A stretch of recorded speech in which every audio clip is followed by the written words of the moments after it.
And another one.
So I'm hiking out.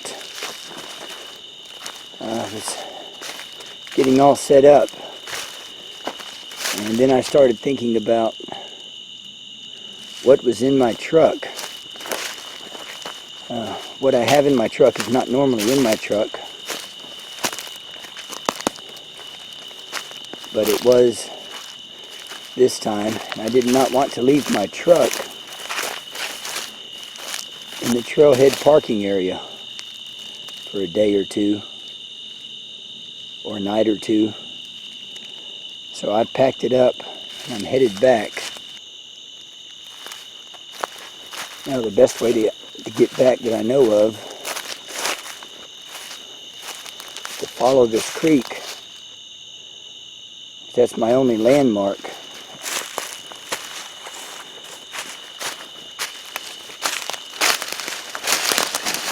And it's easy to get turned around because this creek has branches off of it. So I'm trying to be really careful. Trying to head north.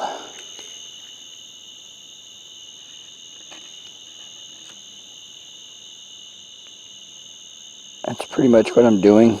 Headed north, so I'm okay. I should just continue heading north if I don't lose sight of this creek. I should be back within 2 hours. Oh, I keep hitting these deep ravines.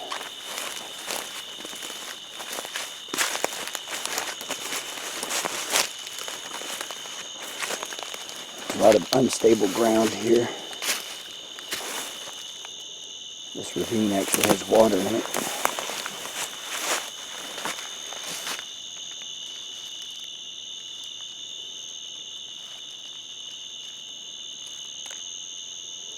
I've got to cross it to keep going.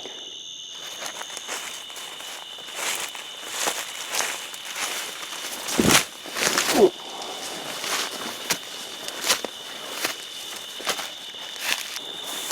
Ground cover is pretty thick, but it's not dense and tall like it was earlier. Here we go. Oh boy. I hate going through this.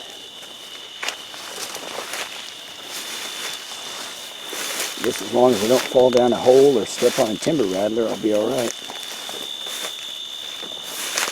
Gotta keep checking my bearings.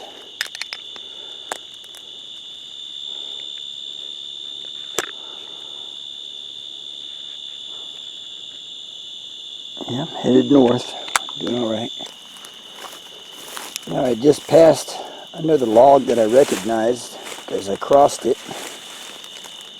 I crossed the creek on the log. Oh, now I'm trying to get through this thorn-infested area here, and you can't see far enough in front of you to go around it because the weeds, well, the brush is just too tall. Oh yeah, there's a deep hole. Get across.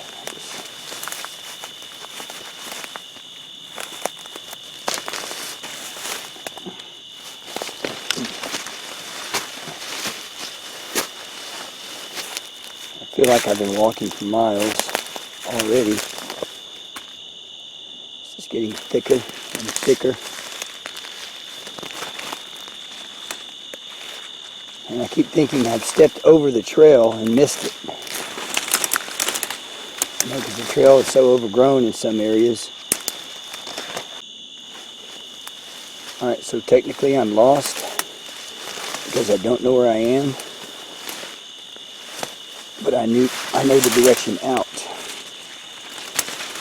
But at this rate, let's see, 6 miles, 5 miles. It would probably take me 9 or 10 hours. I wouldn't be there till the next morning. Okay, I'm hiking along and my phone starts making noise. So I know I'm back in range. Here I am right here. And there's the trail right there. See, that is, it's only about 1,000 feet away to the west. So I've been headed north, which is correct, but I missed the trail because it was just to my west. There was no way for me to see it. So I was hiking alongside the trail through all this thick underbrush. So I'm going to head west and hit the trail. Oh, this is some thick stuff. But it will save me time in the long run. And this is up to my waist. All this fern. So, ouch. If I head west, I'll hit the trail and then I'll be able to move much faster and get out of here. I was actually kind of freaking out because, well, I'm actually kind of freaking out now because I can't see anything below my waist. There's all kinds of holes and pitfalls down at the feet area. But I was kind of freaking out because I was thinking it would take me till the next morning to get out of here. Trying to get through this thick brush in a north direction.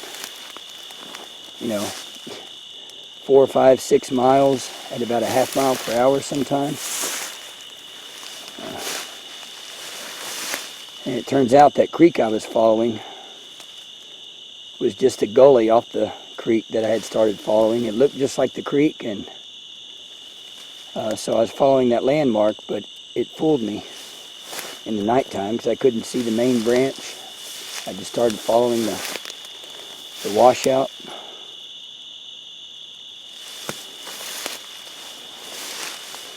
So I should be able to hit the trail here within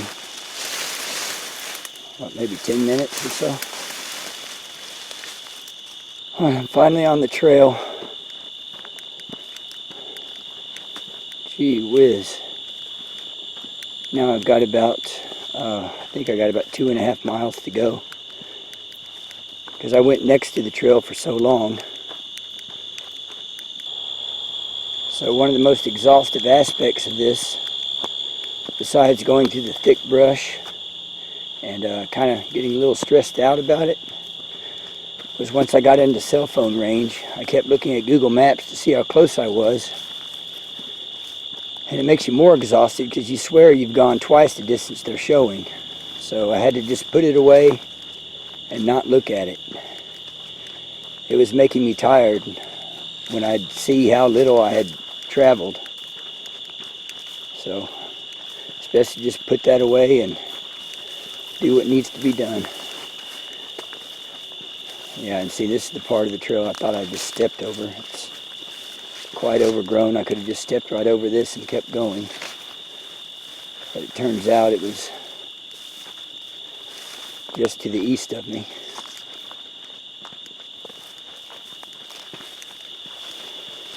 Alright, so let's talk about at least what I've learned. Map and compass, absolutely essential.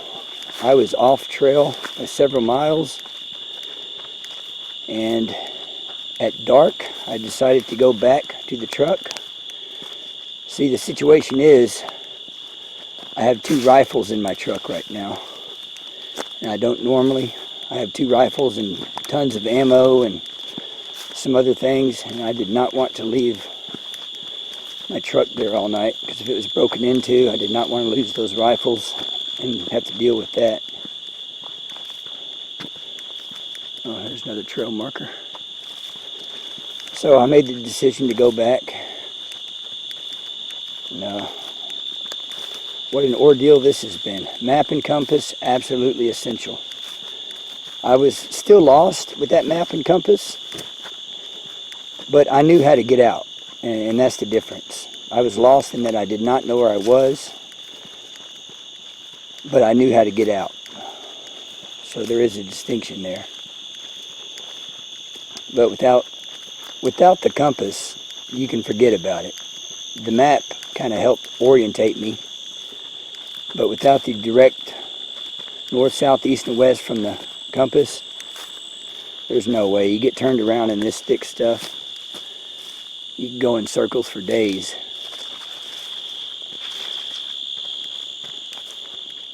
And you can't see the trail even during the day when you're 10 feet away from it. Oh my gosh. I'm exhausted. I'm about to be back. I actually thought about coming back to the truck and stashing the rifles in the woods.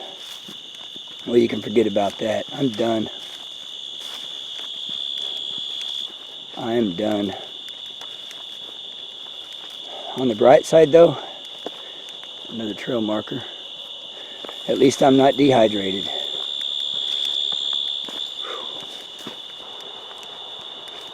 Oh, so I'm here. There's the gate.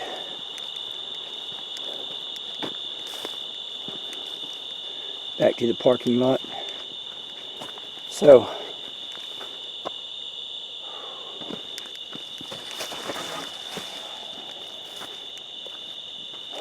well, if I decide to post this, thanks for joining me on this getting lost in the woods adventure. I'm glad we found our way out. Thanks for watching Survival Theory. I'll see you next time. Oh, and there will be a next time because I made it back. Yes. Survival Snake out.